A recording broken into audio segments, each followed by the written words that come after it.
Como recordatorio, la siguiente clase, la del día miércoles, va a ser nuestro segundo parcial. El parcial el parcial va a ser respecto a los dos temas que hemos visto hasta ahora, ¿no? Uno es las distribuciones conjuntas, ¿no? Las distribuciones bivariadas, que es el tema uno. Y el segundo tema son las distribuciones muestrales, ¿no? Esos son los dos temas sobre los cuales va a ser el examen. De manera general, el examen va a ser de tipo opción múltiple, ¿no? De tipo opción múltiple, y van a existir eh, versiones, ¿no? Según el último dígito de su carnet, ¿no? Así que va a ser un examen, no es un examen único, es decir, ¿no? Sino van a haber versiones según el último dígito del carnet de cada uno de ustedes. Van a ser opciones múltiples. Eh, y sobre los cuales yo les voy a pedir que, la hermenéutica va a ser que yo les mando las instrucciones en el Classroom a las 2 de la tarde, ¿no? Yo suelto ahí las instrucciones con las versiones de los exámenes, donde van a tener seguramente las versiones que les corresponden a ustedes, a cada uno de ustedes, y en base a eso van respondiendo un poco, esa es la idea.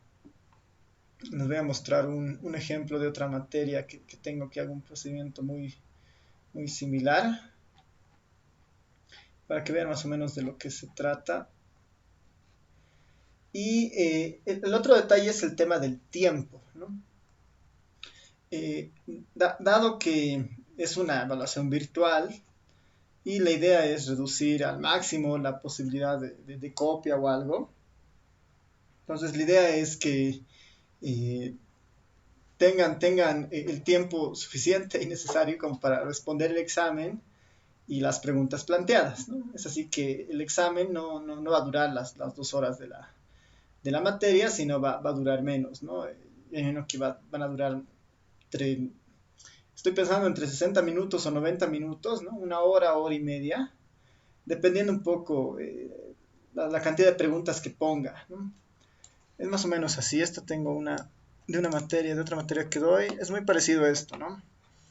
Les voy a mandar un mensaje, digamos, ¿no? Primer parcial, les comparto las versiones, tienen que elegir ustedes una basada en el último dígito de su carnet, ¿no? Los que terminan en 1, esta, la que termina en 2, la 3, 4.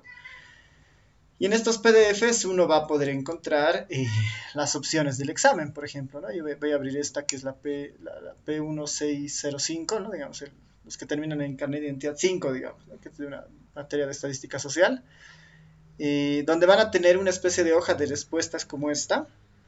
Pero lo más importante de acá son las preguntas, ¿no? Ahí está la pregunta 1, de las siguientes variables, determina la relación para el coeficiente de variación. O sea, van a tener la pregunta y las opciones. Lo que ustedes tienen que hacer finalmente es identificar la opción correcta o las opciones correctas, ¿no? Porque en algunos casos hay preguntas que son de opción única, ¿no? Digamos, de opción única, como es el caso, digamos, o hay preguntas que son de opciones múltiples, ¿no? Y una pregunta de opción múltiple, aquí les puedo mostrar, por ejemplo.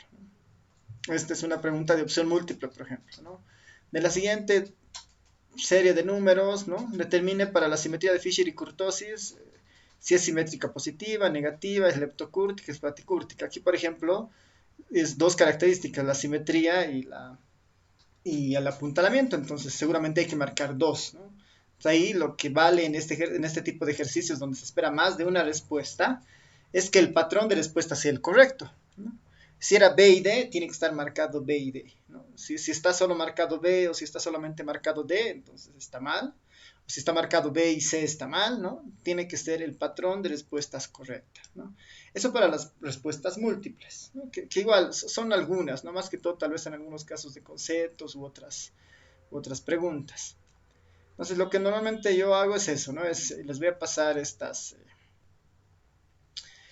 versiones según su número de carnet van a poder descargar ustedes. Y una vez que ya hayan completado o hayan terminado de su evaluación, la idea es que ustedes puedan puedan entrar a un formulario Google que voy a poner. Si esto sigue abierto, creo que no. donde en el formulario de Google van a ver exactamente la misma grilla de respuestas, ¿no? Van a ver exactamente esta grilla de respuestas en el formulario de Google, esta de acá, ¿no? Esta grilla de respuestas la van a ver en el Google y acá lo que tienen que hacer es en el Google marcar las opciones que ustedes consideren correctas dependiendo la versión del examen con la que ustedes estén trabajando, ¿no? Entonces, ese patrón de respuesta lo ponen en este formulario, ¿no? Este por ejemplo está cerrado, ¿no? Porque ya ha pasado ese examen, ¿no? Pero van a tener una grilla como esta, ¿no? Si de las 7 es la B y la D, en su formulario de Google estará marcada de las 7 la B y D, ¿no? Es una grilla bien parecida a esta, ¿no? Es casi básicamente la misma, digamos, ¿no? La misma grilla que la van a tener en el formulario de Google. Y en el formulario de Google ahí les voy a pedir su carnet de identidad, su registro universitario, su fecha de nacimiento, así, ¿no? Entonces, para esta versión del examen yo voy a esperar voy a confiar un poco en ustedes y en el examen, ¿no? Por eso solamente les voy a mandar el enlace y voy a esperar, digamos, después del tiempo determinado que mande su respuesta. Así que no les voy a pedir que estén conectados o que estén enfocando con la cámara su examen, digamos, ¿no? Porque entiendo que eso puede depender mucho del acceso a computadora, a celular, digamos, que muchos tengan. La idea es que puedan concentrarse durante el examen solamente en su examen, ¿no? Apelando a que seguramente no van a hacer algún tipo de copia o algo, digamos, ¿no? Pero es también las versiones del examen. Es igual, es bien fácil detectar, digamos, ¿no? Cuando muchas personas tienen respuestas muy similares en un mismo tiempo, entonces eso es relativamente fácil de detectar. Ya para los siguientes exámenes tal vez ya les pida entonces que prendan sus cámaras todo el tiempo y todo lo demás, ¿no? Para este primer parcial, además les voy a pedir que en el formulario, ¿no? En el formulario, aparte del patrón de respuestas, ¿no? Aparte del patrón de respuestas, ustedes adjunten en un solo PDF, ¿no? Adjunten en un solo PDF sus respuestas, ¿no? El desarrollo de sus ejercicios, ¿no? El desarrollo de sus ejercicios. Eh, Ahí yo les voy a especificar eso ¿no? En el mensaje que les ponga en el Classroom, porque obviamente no todos los ejercicios necesariamente requieren desarrollo, pero sí les voy a decir, ¿no? Incluir al final un archivo PDF ¿no? con una fotografía del desarrollo, de las preguntas, tantos, digamos, no les voy a poner, cosa de que ustedes carguen el desarrollo de esas preguntas. Eso como un mecanismo de control y validación para mí, ¿no? Para ver que efectivamente ustedes están resolviendo eso y ahí está el desarrollo, ¿ya? Eso es bien importante. Si son 10 preguntas, seguramente, si son alrededor de 10 preguntas, a ver, les voy a mostrar más o menos cuál es la regla, ¿no? La idea de estas preguntas múltiples es que una pregunta múltiple no debería superar los 3 minutos, digamos, más o menos, ¿no? 3 a 5 minutos. Si fueran 10 preguntas, son 5 minutos, el examen debería durar 50 minutos, ¿no? Alrededor de 50 minutos, ¿no? Yo les puedo dar 6 minutos por pregunta, entonces el examen debería durar 60 minutos para un examen con 10 preguntas. Y esa va a ser un poco la lógica, ¿no? Entonces, si yo pongo 15 preguntas, será un examen un poquito más pesado y durará 90 minutos.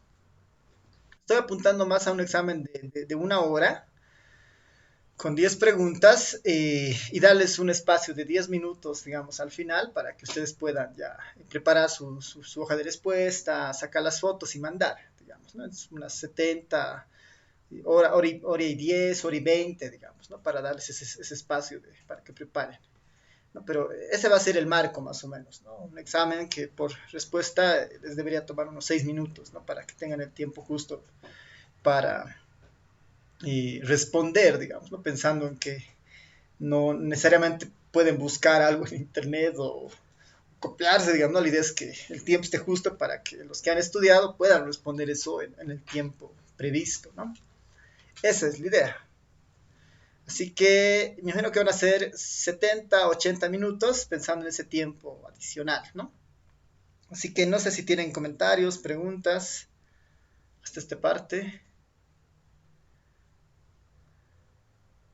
dudas.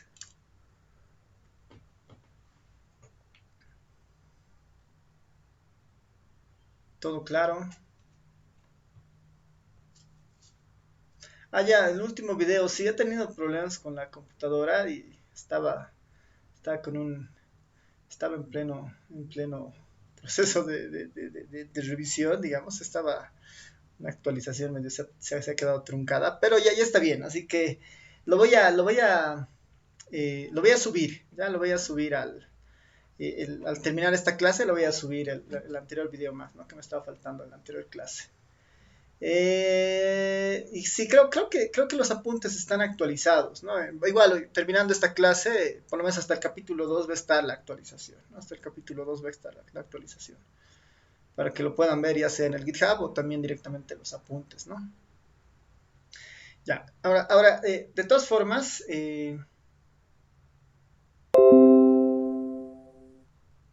no, este es el primer parcial. De todas formas, yo espero que muchos de estos ejercicios o lo que hemos ido viendo lo hayan visto seguramente con la auxiliar. Tenemos un libro guía que motiva gran parte de las preguntas del examen. Hay parte teórica, hay parte aplicada. Y igual al final de los apuntes de esto de distribuciones muestrales, hay varios ejercicios resueltos, ¿no? Está uno, hay creo que 5 ejercicios resueltos. Dos, eso les voy a invitar a que ustedes lo vean, ¿no? Lo repasen. Y hoy conmigo vamos a hacer, bueno, más que conmigo, yo les voy a dar los ejercicios, les voy a dar un espacio para que respondan y si no, vamos a resolver conmigo, digamos, ¿no? Al menos uno de los que se parezcan. Pueden usar R o toda mano, no, para los cálculos pueden usar lo que quieran, digamos, el R u otra cosa, digamos, ¿no? Es Python, ¿no? Pero ya van a haber algunas preguntas, no de demostración precisamente, ¿no? Pero van a implicar una demostración en el fondo, ¿no? Yo les voy a decir algo como esto, ¿no? Supongo que una variable aleatoria se distribuye normalmente, extrae una muestra aleatoria de 5 observaciones, ¿cuál es la función de densidad conjunta? Y ahí yo les daré unas 5 opciones, por ejemplo. Les daré unas 5 opciones para que ustedes elijan cuál es la función de densidad conjunta. Ahí o adivinan o desarrollan y marcan la opción y el desarrollo tiene que estar en sus apuntes, ¿no? Esa es la idea. Van a haber ejercicios más prácticos, como ¿no? En el caso de la chi cuadrado, ¿no? Sea una variable x que se distribuye como una chi cuadrado, encuentre esta probabilidad. Eso con el R seguramente podrán hacerlo y lo ponen, digamos, ¿no? En R, ¿no? El cálculo se hizo en R y estos son los resultados, digamos, ¿no? Para mí eso es más que suficiente, ¿no? Pero que esté el proceso, ¿no? Que se entienda el proceso que les ha llevado a marcar una respuesta, eso es lo que necesito, ¿no? En las hojas que van a ustedes enviarme en PDF. Los ejercicios serán similares a los vistos, sí, o sea, a los vistos y a los que están en el libro, ¿no? Por eso tenemos un libro guía también. Ya. Jimmy pregunta, no, ya. Franklin, bueno, si funciona el R de Telegram, creo que lo han bajado, ¿no? Pero estaba probando y creo que ya no está funcionando, ¿no? Ya, creo que no está funcionando, pero ahí tal vez lo que pueden hacer es ¿no? utilizar un R, el R Cloud, por ejemplo, hay una, ¿no? Para las tablas, digamos, igual las tablas pueden ser a mano finalmente, que están en el libro, o también si quieren utilizar el R, está la versión del R Cloud, que es un R en la nube. Así que es otra opción. Tiene que ser un login, se abre una cuenta, es un servicio gratuito, les da una sesión mínima, digamos, para lo necesario. Y igual pueden utilizar el R desde la nube, ¿no? Que es el R Studio Cloud. Ahí esto es igual bastante sencillo de hacer y van a tener una consola muy parecida a esta, ¿no? Finalmente, cuando hagan eso. Sobre el libro, a ver, denme un momentito, les voy a... Para los que están en el... Bueno, creo que todos están en el Telegram, así que por el caso el archivo o el libro está ahí, ¿no?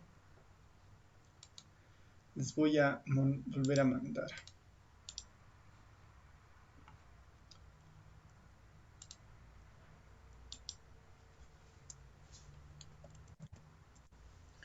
Ahí está, ¿no? Les he reenviado al Telegram donde está el libro para descargarse. Que está en el mismo Telegram, ¿no? Para que lo tengan. Y eso, este es un libro bastante completo. Tiene los capítulos que hemos visto, así que está ahí, ¿no? Es igual está en el Classroom del auxiliar, así que igual lo pueden ver ahí, ¿no? Súper. Ya. Sí, eso es todo. Preguntas, dudas.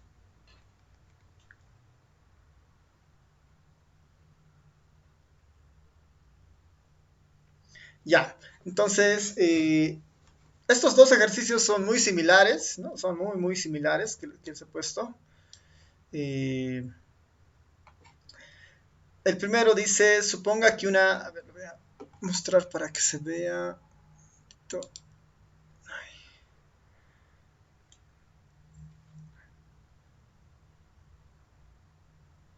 La nota del examen se va a dar a conocer terminando el formulario. No. No, por lo menos de lo que termine en el examen, una semana después les voy a pasar el solucionario y tal vez igual una semana después les voy a pasar las notas, ¿no? Así que no, no es inmediato, ¿no? Por un tema de seguridad, igual por evitar el tema de las copias y otros, bueno, y eso, ¿no? Y para verificar igual, hacer cruce con los apuntes que envíen, ¿no? Entonces, eso es importante ahí.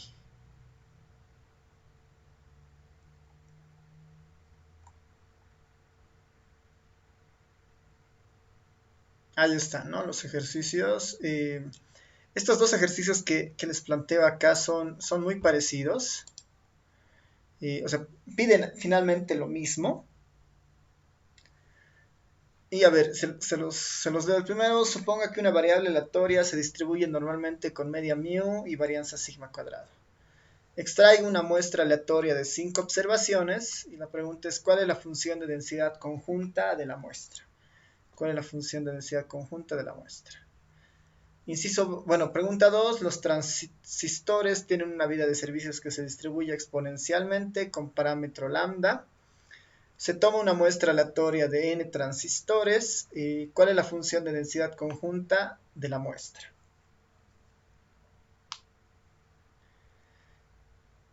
Así que esas son las dos primeras preguntas. El procedimiento en el fondo es el mismo, solamente cambia un poco la idea de la función que se está estudiando. Una es con una muestra de 5 observaciones, la otra es una generalización con n muestras aleatorias, pero el procedimiento es el mismo, ¿no? Entonces, a ver, les voy a dar unos, 10 minutos para que vayan resolviendo, anotando, viendo cómo se puede hacer esto, y en base a eso les vuelvo a preguntar 14:45 cómo les ha ido, ¿no? Y si no, igual lo resolvemos conmigo, ¿no? Mientras voy a estar escribiendo una tercera pregunta, ¿no? Así que adelante. Vayan pensando y si tienen alguna duda o algo, igual activan su micrófono o la escriben en el Telegram y yo, bueno, la escriben en el Meet y yo les voy respondiendo. Adelante. ¿Qué tal? ¿Cómo les ha ido? ¿Alguien tiene alguna sospecha de cómo se hace la primera?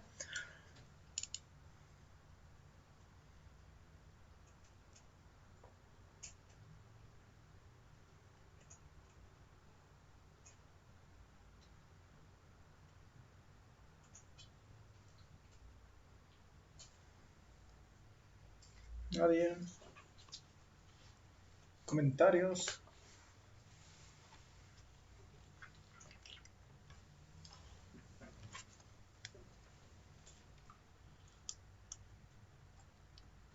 Nadie. Tal vez viendo el libro guía, ¿no?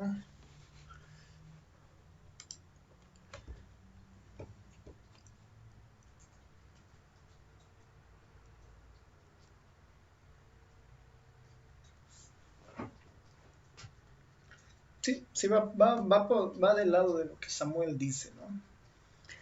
Ya, súper.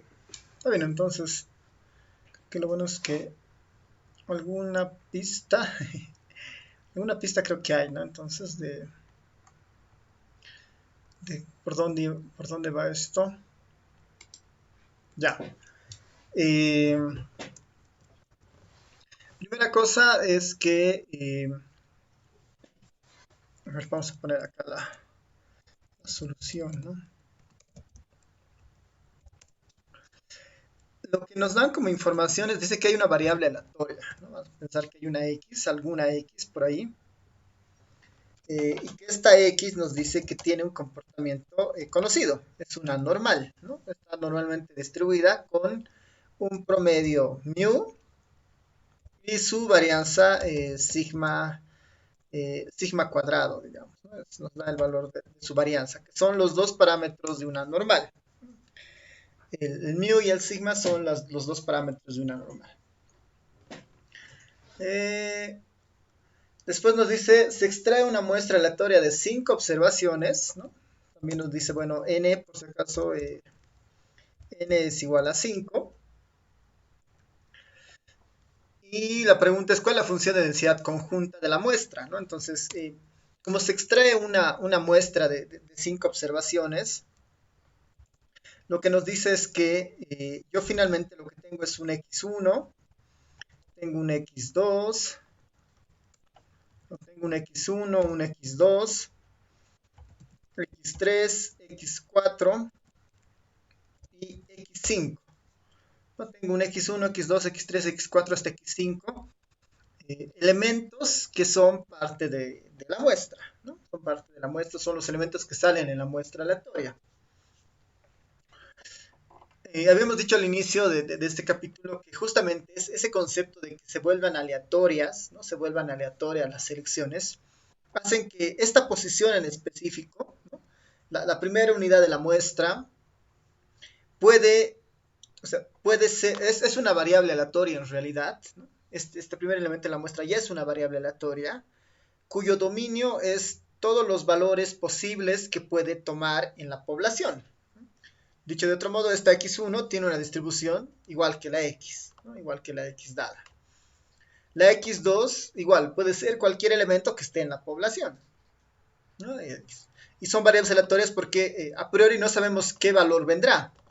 Solamente sabemos que hay 5 valores que van a ocupar la muestra. Y cada uno de esos espacios es una variable aleatoria, cuyo dominio está pues por fuera de, o está contenida en la definición de la variable x. ¿No? Ya tenemos las 5 variables. Por lo tanto, ¿qué es lo que se busca? ¿No? Se busca la función de densidad conjunta.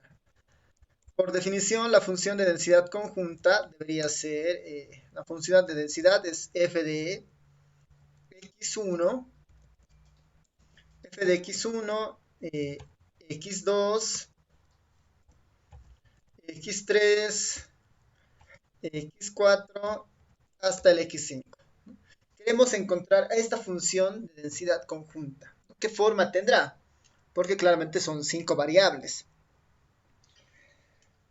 Ahora, hay una cosa bien interesante que hemos dicho nosotros al inicio de este capítulo, es que este principio de muestras aleatorias, ¿no? Muestras aleatorias, genera una cosa bien interesante respecto a estas muestras. Es que cada una de las muestras que salen seleccionadas, pensemos que son independientes entre ellas, ¿no? Si se hace una selección aleatoria de una población muy grande, además es, digamos, sin reposición, ese es un poco el supuesto que está por detrás, pero la idea finalmente es que cada una de estas x1 entre x2, entre ellas son independientes, ¿no? Por lo que genera la muestra aleatoria como tal.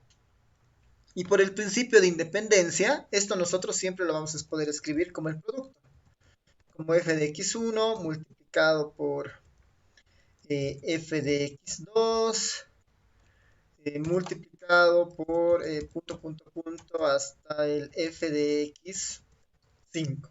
¿No? Finalmente nosotros lo podemos escribir como el producto de las marginales, ¿no? ¿Por qué? Por el principio de independencia, ¿no?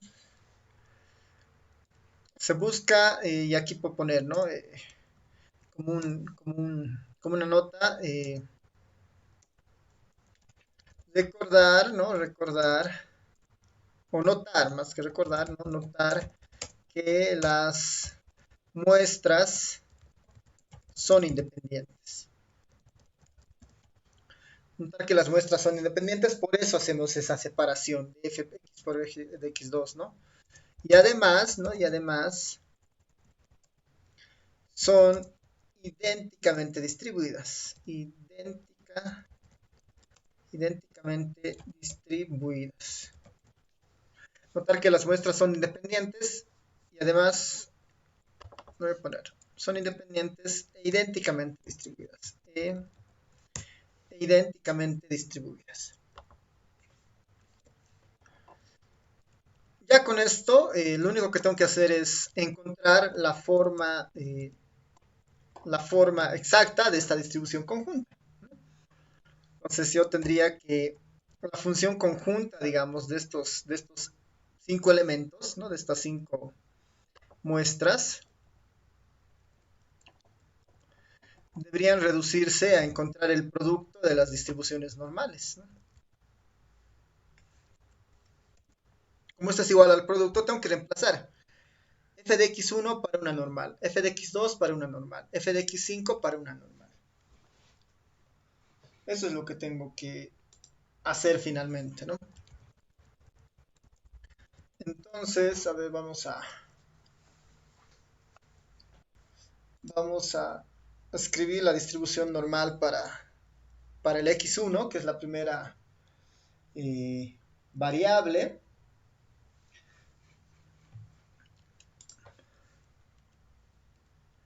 En este caso,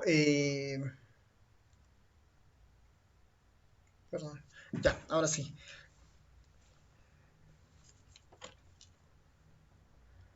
Idénticamente distribuidas. La función de x1, ¿no? La f de x1, para una normal es que tengo que escribir la normal tal como es, ¿no? La normal, recuerden que esto es 1 sobre raíz cuadrada de 2pi, ¿no? SQT, raíz cuadrada de 2pi, raíz cuadrada de 2pi, incluso el sigma puede estar aquí adentro, ¿no? 2pi sigma. Puede estar afuera sin el cuadrado. Vamos a sacar más. 2pi, aquí afuera.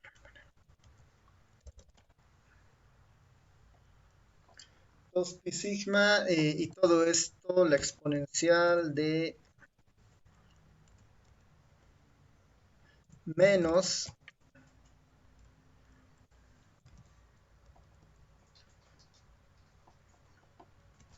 x menos mu dividido entre sigma,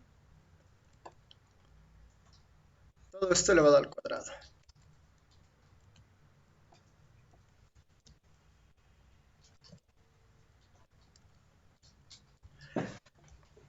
Esta de acá es la distribución esta es la distribución normal para x, ¿no? Yo estoy buscando esta de acá, la f de x1. Entonces, esta f de x1, el lugar donde entra la variable es acá adentro, ¿no? Tal vez no se ve, lo voy a hablar un poquito más grande.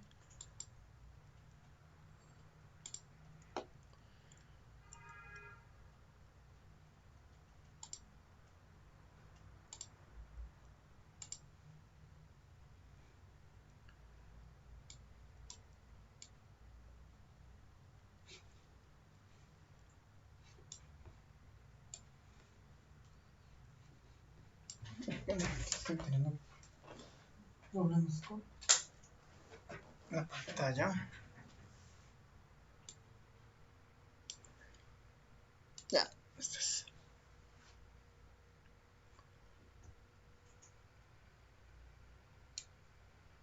Ya, ahora sí, ¿no?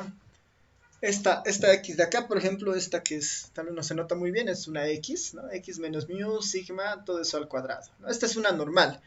Para que esta sea del x1, lo único que tengo que hacer es que a esta x de acá le tengo que decir x sub 1, ¿no? X1 menos mu sigma, todo eso elevado al cuadrado. Esta es la función de una normal, en este caso de la variable x1. Para la x2 es exactamente lo mismo, ¿no? Es exactamente lo mismo para la x2. Multiplicado por la x2, multiplicado por la x3, punto, punto, punto, hasta multiplicado por la x5, ¿no?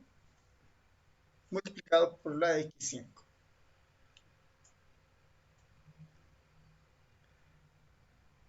Una opción podría ser escribirla así medio extensivamente. La otra opción es podría utilizar una productoria para hacerlo esto más llevadero, al menos en notación, ¿no?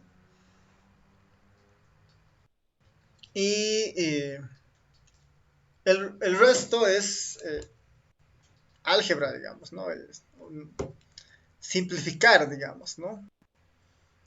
O factorizar. Los sigmas se repiten en todos los casos, la raíz cuadrada de 2pi se repite en todos los casos. ¿Qué puedo hacer con el mismo exponente? Misma base, ¿qué pasa con los exponentes? ¿No? Ese es el siguiente paso, ¿no? Ese es el siguiente paso. Todo esto volverlo en una sola una expresión más resumida, digamos, ¿no? Una expresión más resumida. Que eso se los dejo como tarea, digamos, ¿no? Para avanzar al siguiente ejercicio. Pero finalmente la idea es de que esto quede en un... Va a quedar 1, seguramente sigma a la quinta, de raíz cuadrada 2pi elevado a la quinta, de exponencial de menos, seguramente las x sí se van a poder explicar como una sumatoria, sigma se va a quedar como base, ¿qué pasará con los mu's, digamos, ¿no? Finalmente va a ser una sola expresión, ¿no? Entonces, lo que resta de esto es tarea, digamos, ¿no? Tarea para que ustedes vayan viéndolo. ¿Sí? Se entiende parcialmente. ¿Qué dice?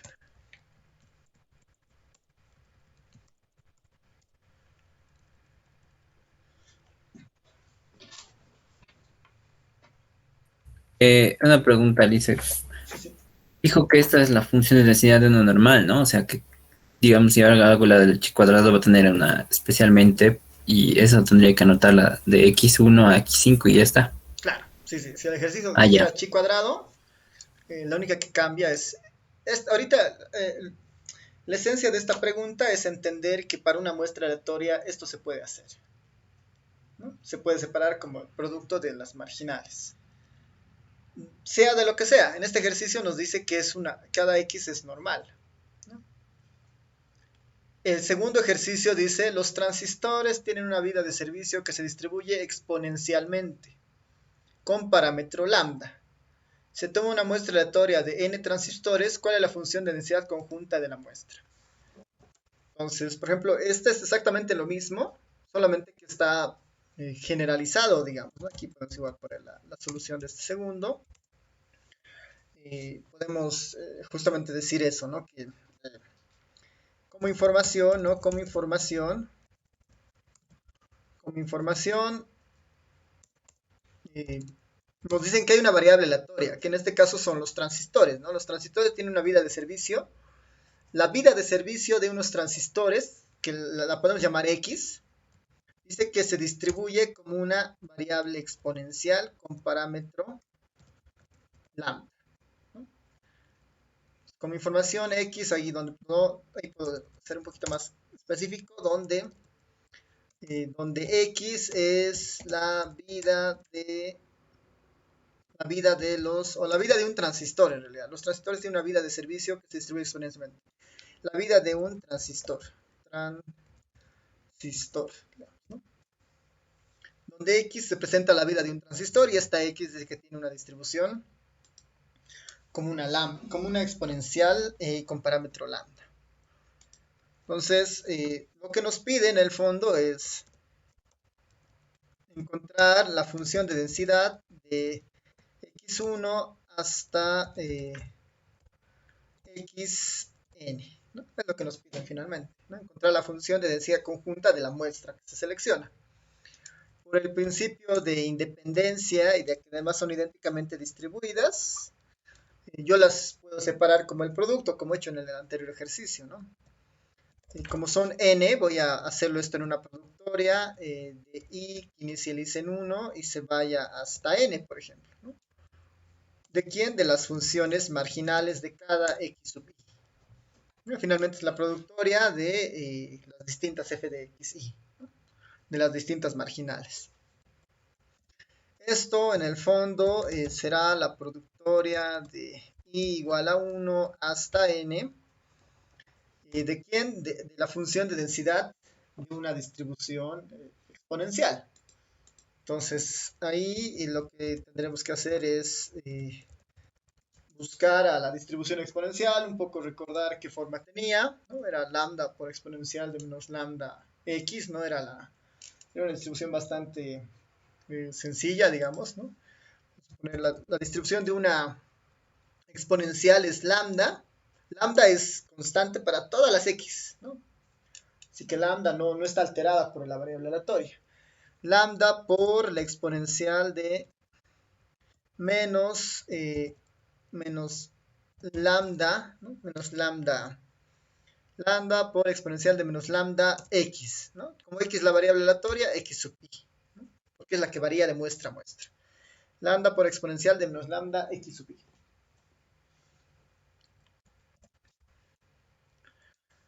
Si resolvemos esta productoria, ¿qué pasará con el lambda? ¿Cómo sale de la productoria?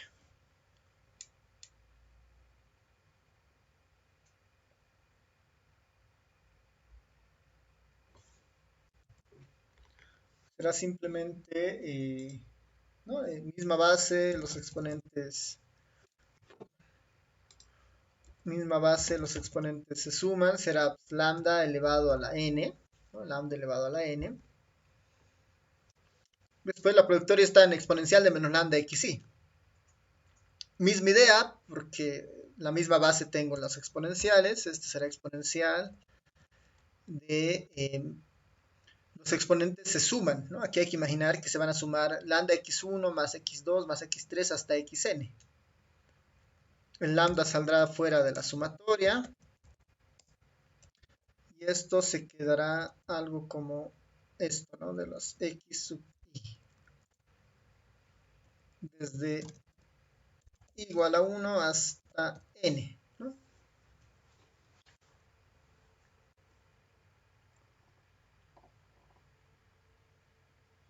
Finalmente, esa será la respuesta, por ejemplo, en el caso del segundo, ¿no? Ya completando todo. Lambda a la n por exponencial de todo esto, de menos lambda a la sumatoria de xi. Esta será la función de distribución conjunta de la muestra, donde las x se distribuían como una lambda, como una exponencial de parámetro lambda. Entonces, en el examen yo les daré un ejercicio muy parecido, pero les voy a dar la respuesta final, ¿no? Y unas 5 alternativas, ¿no? Ustedes tendrán que elegir cuál es la correcta. Entonces, para eso tienen que nomás desarrollar esto para identificar, ¿no? el camino correcto. ¿Sí? ¿Se entiende más ahora?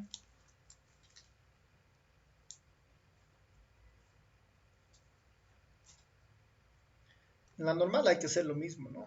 Solo que ahí lo hemos dejado medio pendiente para avanzar más, ¿no? Solo hay que factorizar acá, ¿no? Y tener una sola expresión como esta.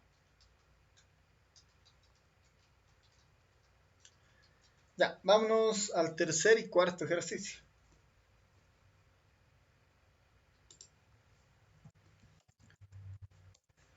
Dice,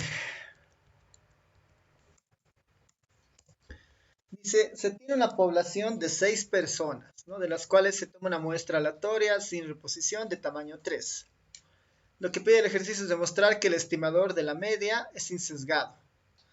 Los valores de la población son, ¿no? Los valores de la población para una variable x, ¿no?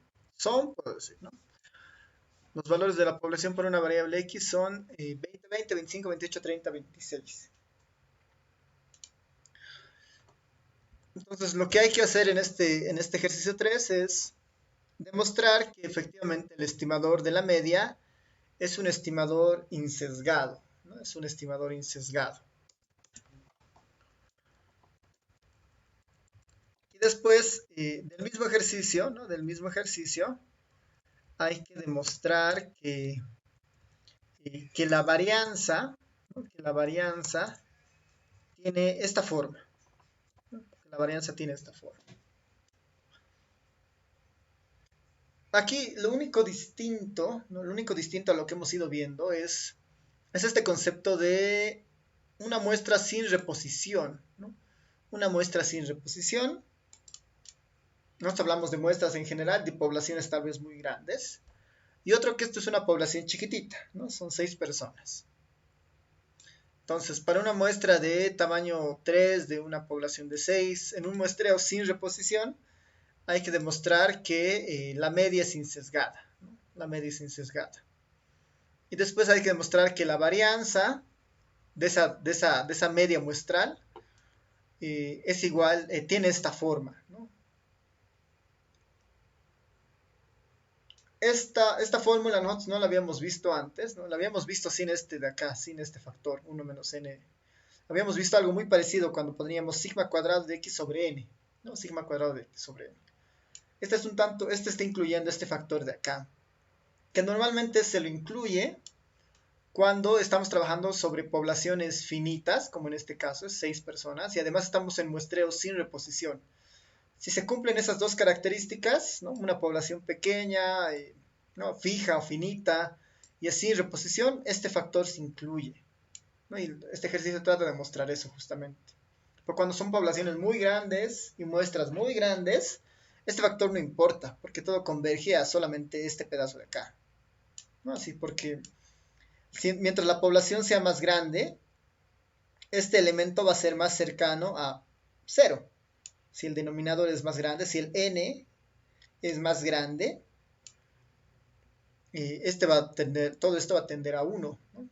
Esa es justamente la idea. A medida que la población crece, ya no interesa este factor. Pero cuando la población es muy chiquita, entonces la varianza tiene específicamente esta forma. Eso es lo que trata de decir este ejercicio. Entonces, a ver, les puedo dar un poco la pista por dónde va esto. Y ustedes me dicen si es cierto o no y me dan los valores, ¿no? La solución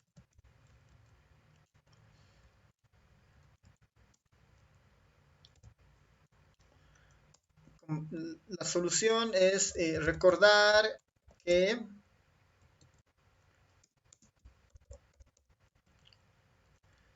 el principio de insesgadez lo que dice es lo siguiente,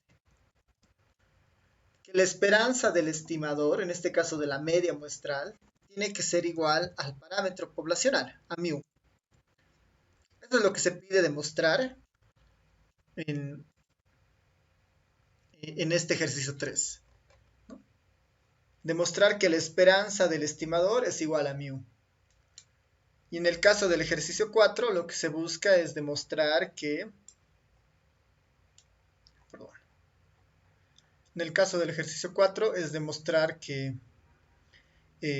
la varianza, ¿no? La varianza de esta media muestral es igual a esta fórmula. ¿Qué hay que hacer? Hay que sacar todas las muestras de tamaño 3 de esta población de 6. Todas las muestras posibles. Hay que armar el espacio muestral. Todas las muestras posibles de 3 tomadas de 6 de este grupo. Sobre todas esas muestras posibles, de cada muestra posible hay que extraer la media. Porque serían las medias para cada muestra posible. Esa es la distribución muestral de la media. Si le sacamos la esperanza a esa distribución muestral, debería ser igual a μ, ¿no? Debería ser exactamente igual al promedio de estos 6 datos. Y lo mismo para la varianza, ¿no? De todas esas medias muestrales, hay que sacarle la varianza como se aprende en probabilidad, ¿no? Como se aprende en probabilidad hay que sacarle la varianza a esas medias muestrales y después verificar que el resultado que hemos encontrado es exactamente igual a este resultado de acá. Eso es lo que hay que hacer para el 3 y para el 4.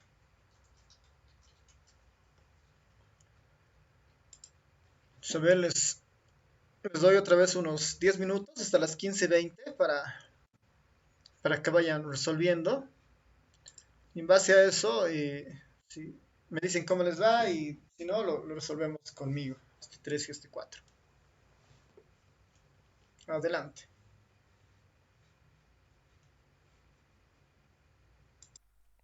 ¿Qué tal? ¿Cómo les ha ido? ¿Alguien puede decir si efectivamente es un estimador insesgado la media muestral para este ejercicio? ¿Alguien ha corroborado?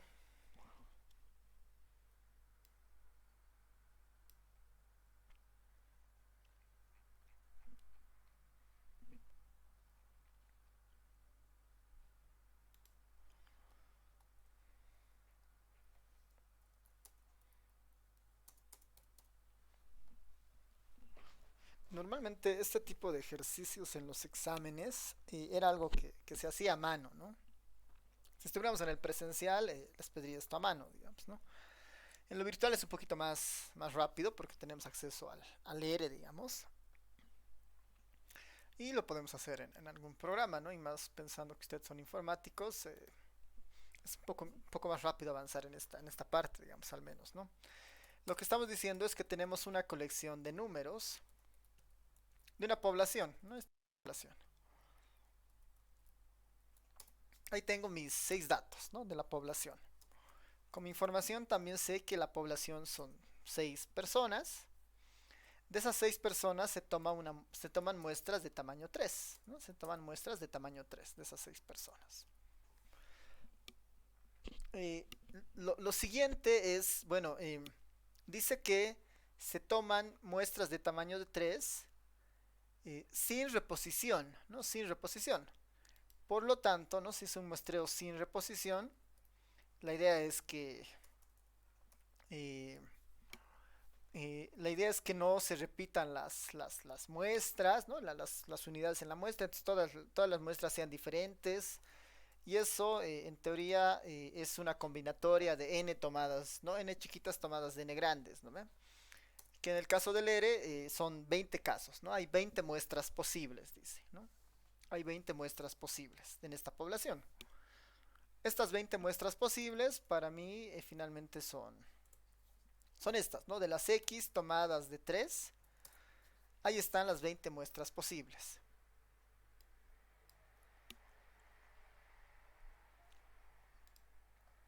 A ver si puedo dar un poquito más de ancho, que se mueva esto. Ya. Ahí están las 20 muestras posibles, ¿no? Cada una de las muestras posibles. Este es nuestro conjunto S, ¿no? De las muestras.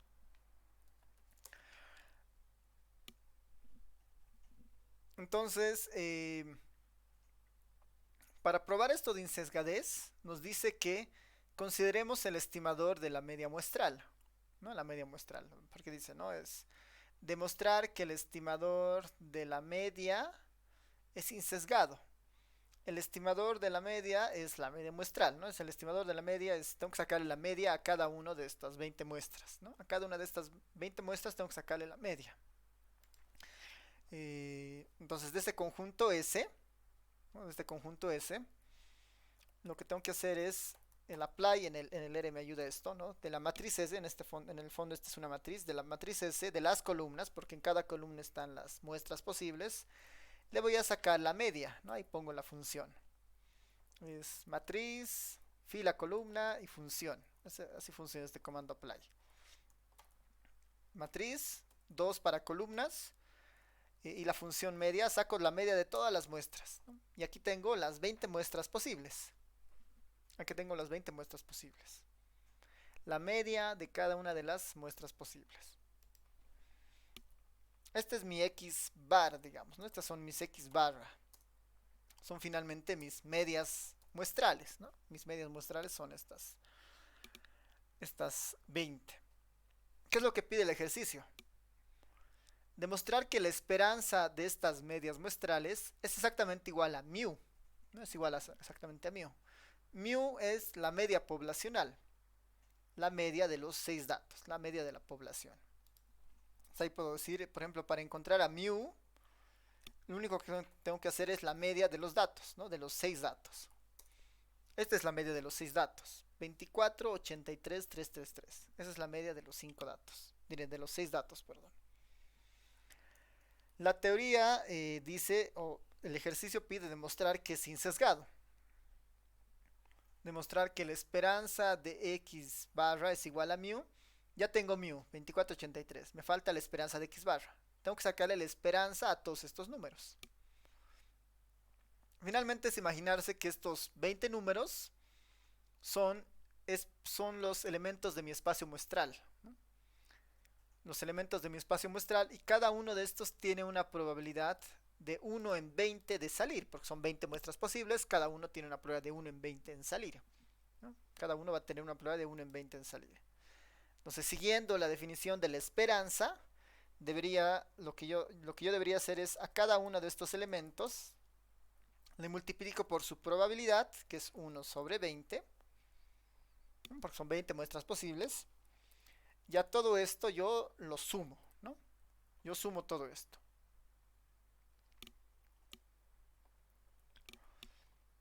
Hago una suma de cada dato o la variable por su probabilidad, ¿no? Que es la definición de la esperanza, ¿no? La esperanza matemática es igual a x por su probabilidad, ¿no? Esa es un poco la idea de esto.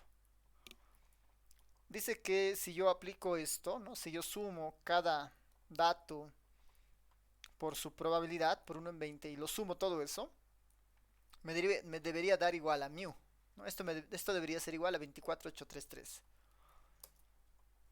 Y sí, ¿no? Efectivamente, si yo le saco la esperanza a todo esto, a estos 20 datos, el resultado final, este 24833, es exactamente igual al parámetro mu, que era el promedio de estos 6 datos. Es de 24.8333, 24.8333, ¿no? Entonces, con esto se demuestra que, o sea, con el ejercicio de manera empírica, digamos, que es un estimador insesgado, ¿no? Es un estimador insesgado. Y ya está, digamos, ¿no? Sí es un estimador insesgado. ¿Preguntas de este ejercicio antes de pasar al 4?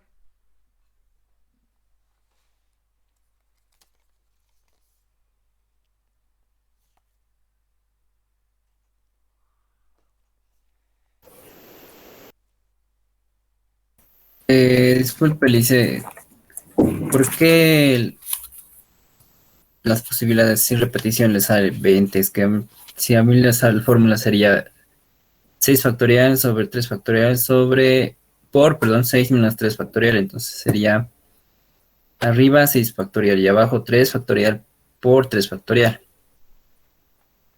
Y Ya, luego nos quedaría 6 por 4 por 3 factorial y lo sacamos con un 3 factorial. Sería 24 sobre 6 y eso es 4. ya. También estamos de acuerdo que es una combinatoria de 6 tomadas de 3, ¿no ve? Eso lo podemos hacer acá. A ver si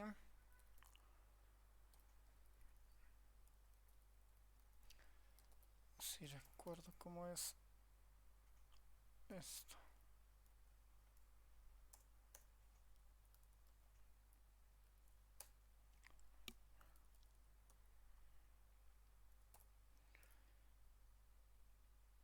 Ya lo voy a poner como combinatorias, ¿no? Creo que viene una notación de 6 tomadas de 3, digamos, ¿no? No tengo no recuerdo la notación del otro, pero finalmente esto es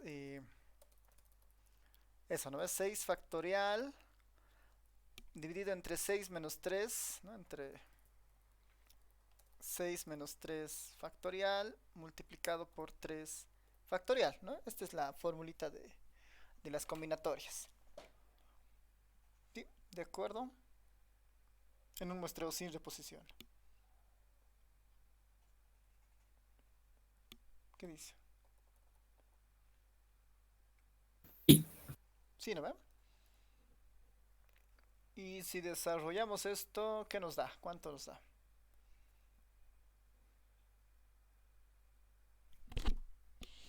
A ver, si los demás igual nos ayudan. El 3 factorial se va a ir con el otro 3 factorial de arriba. Arriba me va a quedar 4 por 5 por 6. Y abajo me va a quedar 6, ¿no ve? Porque el 3 factorial se ha ido. 6 menos 3, 3 factorial. 3 factorial es 1 por 2 por 3, 2 por 3, 6.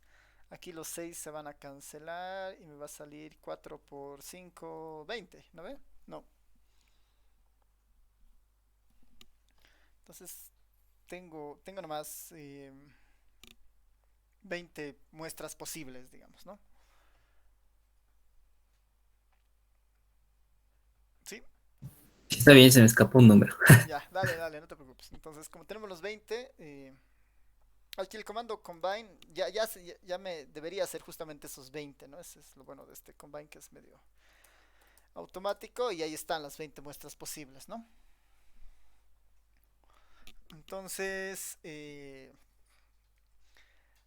principio de insesgadez es eso, ¿no? Sacar las medias muestrales. Es imaginarse como en prueba uno, estas son mis variables y tengo que sacar las probabilidades de esto, digamos, ¿no?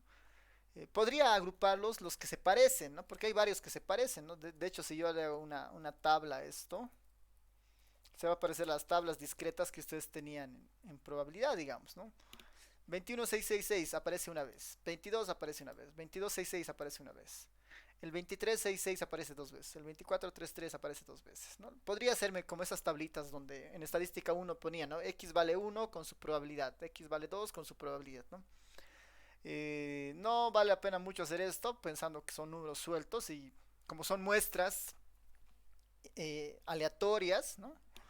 Eh, cada muestra tiene la misma probabilidad de ocurrencia, ¿no? Entre las 20 tiene la misma probabilidad de ocurrencia, entonces es más fácil, es 1 sobre 20, multiplicar a cada una de estas para encontrar el valor esperado, ¿no? Este de acá es exactamente el valor esperado de las X barra, digamos, ¿no? Y lo que la teoría dice es que estos dos son iguales, ¿no? Y sí son iguales. Entonces, se verifica, ¿no? Esto se verifica. En el examen algo parecido a esto será que, por decir, ¿no? Yo tomo la mediana y les digo, ¿será que el estimador de la mediana es insesgado? Digamos, ¿no? Eso ustedes podrán hacer, o buscaré otros datos, otro estimador y les pediré evaluar la propiedad de insesgadez. En este caso, lo importante del ejercicio es entender las muestras posibles que se están armando y el principio de insesgadez, que es este. La esperanza del estimador es igual al parámetro. Ya, vámonos rápidamente al ejercicio 4, que es bien parecido, ¿no? Básicamente utiliza los mismos datos, ¿no? Dice del ejercicio anterior demostrar que la varianza del estimador de la media para poblaciones finitas queda como esto. Ya, un rato.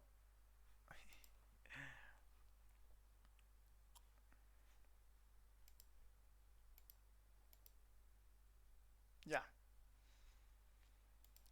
Entonces, ¿qué es lo que me dice? ¿Qué es lo que me está sugiriendo este ejercicio? Dice, bueno, tienes todas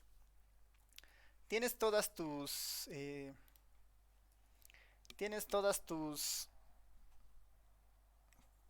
muestras, tus medias muestrales, son estos 20 numeritos. Estas son las X barra. Estas son las X barra. Para cada muestra posible. Lo que me dice es que si tú sacas la varianza a esta población, ¿no? Si tú sacas la varianza a esta población, esa varianza va a ser exactamente igual a esta fórmula, dice, ¿no? Exactamente igual a esta fórmula. Eh, para recordar la varianza, ¿no? Para recordar la varianza en lo discreto, la varianza de X no es nada más que una esperanza, ¿no? Si recuerdan, es la esperanza,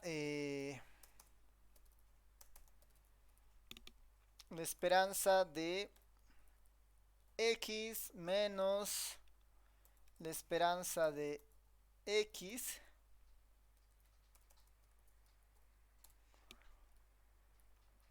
La fórmula de la varianza tiene esta connotación, ¿no? Esta formulita. X menos la esperanza de x elevada al cuadrado.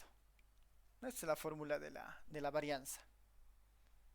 Para cualquier variable aleatoria. En este caso la variable aleatoria es x barra. ¿No? En este caso la variable aleatoria es x barra. Esto para el caso discreto, ¿no? Esto para el caso discreto, ¿en qué se convertía, si recuerdan, ¿no?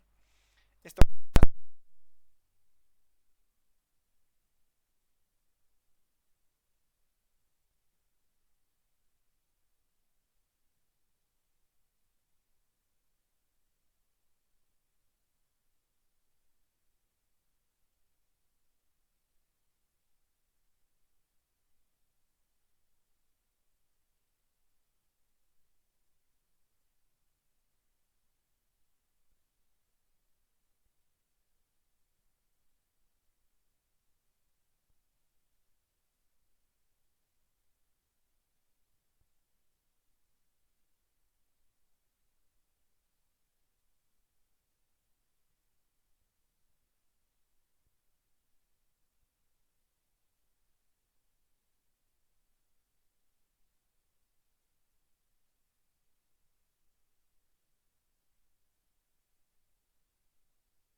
Lice, no se le oye.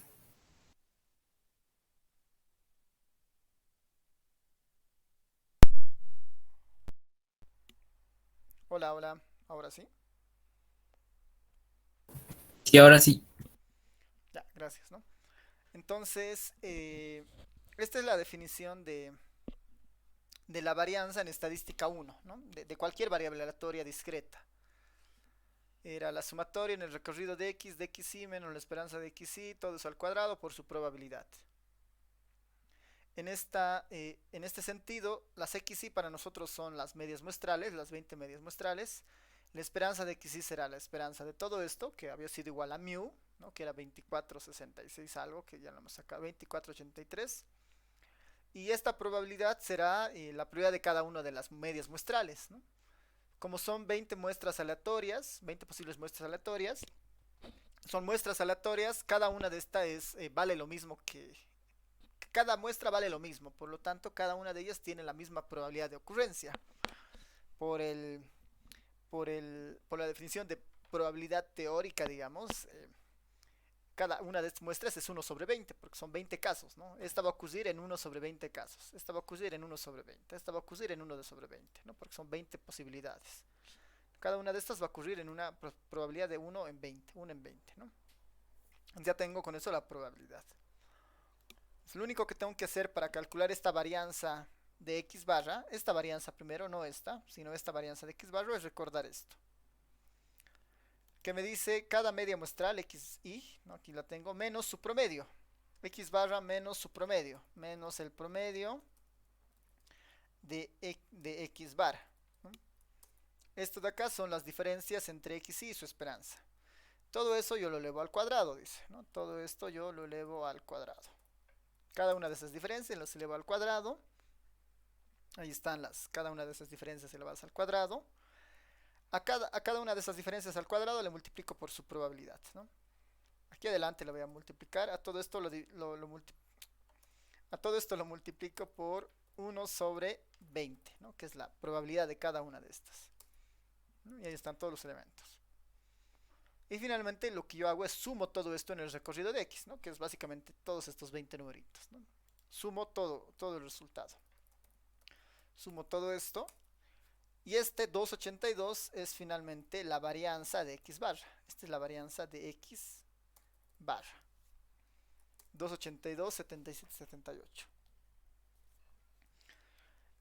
El ejercicio dice demostrar que esta varianza que acabamos de obtenerla siguiendo el principio de probabilidad es exactamente igual a esta fórmula.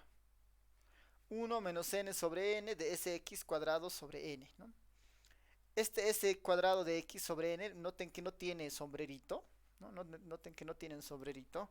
Entonces, cuando no tiene sombrero, estamos trabajando en la población, ¿no? El S cuadrado, perdón, el S cuadrado en este caso de X, ¿no? Este S cuadrado de X tiene esta forma, ¿no? Es la sumatoria en el universo de las X sub I menos mu elevado al cuadrado, ¿no? Es la, no es la varianza, es la cuasivarianza, se llama, ¿no? La cuasivarianza. Cuando tiene sombrerito y va con n chiquita, esa es la varianza muestral. Pero cuando no tiene sombrero, está yendo sobre la población. Y en ese caso, normalmente tiene el nombre de la cuasivarianza, ¿no? La cuasivarianza. Porque la varianza es sobre n, ¿no? No es sobre n menos 1. Eso lo habíamos visto con la chi cuadrado, ¿no? ¿Por qué una es mejor que otra y todo lo demás, ¿no? Entonces, esta tenemos que calcular en el R para encontrar este pedazo, ¿no? Todo este pedazo de acá. En el R, esa de acá, la S cuadrado de X, en el R podemos hacerlo de esta forma, ¿no? Aquí están las X. Siguiendo la fórmula es cada X menos mu al cuadrado sobre n menos 1. Puedo hacer X menos mu, que es la media de las X, todo esto elevado al cuadrado. Todo esto dividido entre n, que es en este caso n menos 1, entre n menos 1, y todo esto la suma, ¿no? Perdón. Esa es nuestra... Esta sería nuestra S cuadrado, digamos, ¿no? Nuestra S cuadrado. 1696 sería nuestra S cuadrado. Otra forma en el R más rápido de esto es escribir simplemente bar de X, porque es la misma fórmula, ¿no? Bar de X. Bar de X también es S cuadrado, ¿no? Cualquiera de las dos va a funcionar, ¿no? Bar de X es S cuadrado. Entonces lo que debo demostrar ahora es que, ¿qué tal si yo escribo ahora esta fórmula de acá? Dado que ya tengo al S cuadrado. Dice es 1 menos n dividido entre n mayúscula por S cuadrado dividido entre n. El S cuadrado está acá, que era 1696, n vale 3, n chiquita vale 3, n grande vale 6. Esta en teoría es la fórmula, ¿no? La fórmula de acá. Esta debería ser exactamente igual a esta, ¿no? A la de arriba. Y sí, ¿no? Son exactamente iguales. Si yo saco la varianza de las medias muestrales, que es este comando, es 282, 77, 78. Y si yo saco la varianza siguiendo esta fórmula de acá, el resultado es 2.82, 778, ¿no? Son exactamente iguales, ¿no? Y he llegado a ambos resultados por caminos distintos, mediante la aplicación de la fórmula de estadística 1, ¿no? La probabilidad, y siguiendo la fórmula que me planteaba el ejercicio. Entonces queda demostrado, ¿no? que son iguales, ¿no? Queda demostrado que son iguales. En el fondo son dos comanditos, ¿no? Estos de acá ni siquiera eran necesarios, ¿no? En vez de S2 aquí puedo poner bar de X y todos se vuelven dos líneas, ¿no? Ya, entonces este era nuestro cuarto ejercicio. No sé si tienen preguntas, comentarios.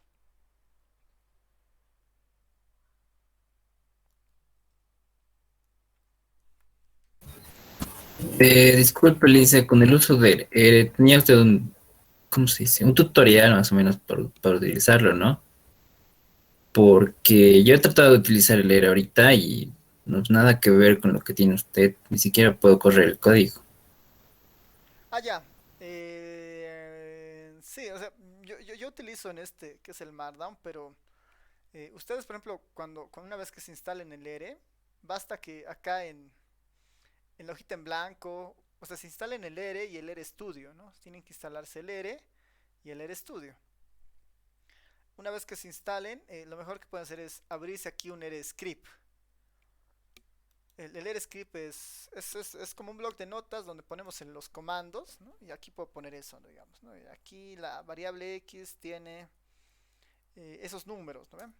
Y para mandarlo a la consola, lo único que tengo que hacer es en donde esté el cursor, apretar control enter, ¿no? Control enter y manda a la consola la instrucción, ¿no? Quiero sacar la varianza de X, control X mando, digamos. Quiero sacar la media, media X, control X, ¿no? Quiero sacar la combinatoria de X tomados de 3, ¿no? Y manda a la consola. Perdón. Comp N, creo que es, ahora sí, ¿no? Manda la instrucción a la consola. Si por alguna razón tienen problemas con la instalación del R, lo que les decía es una alternativa bastante buena, es el RStudio Cloud. Y en el RStudio Cloud lo que tienen que hacer es loguearse o crear una cuenta. A ver, no sé si estoy logueado acá.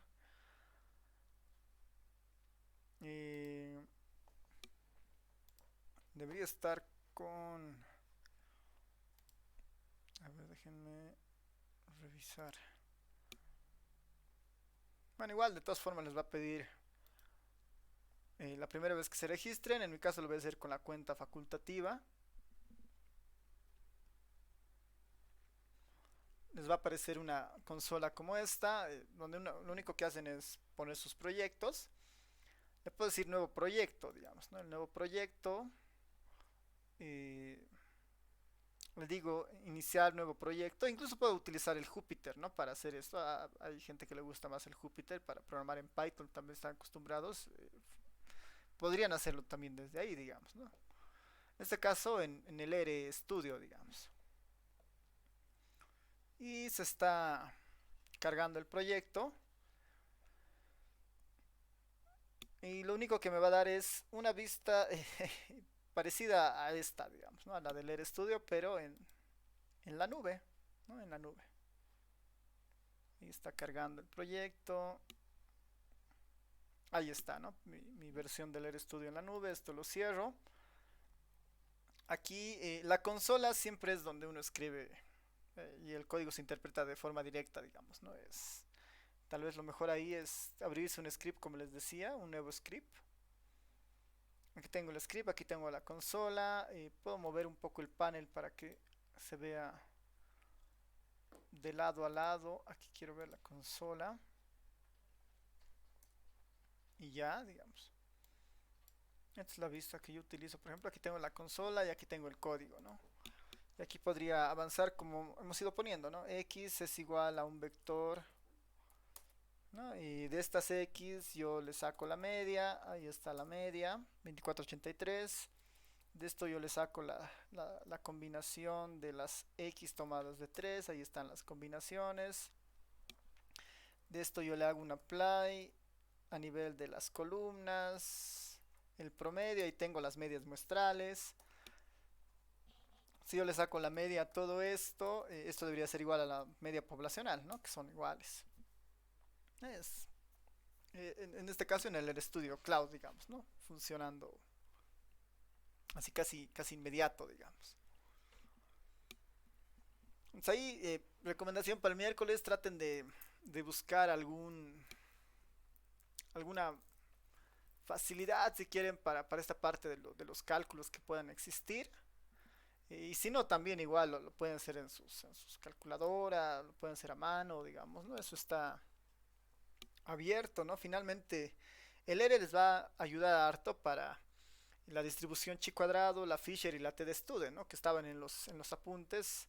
Y es básicamente encontrar las probabilidades de esas distribuciones, ¿no? Para eso es casi inmediato para la distribución normal, digamos, ¿no? Quiere de una distribución normal encontrar el punto en cero, ¿no?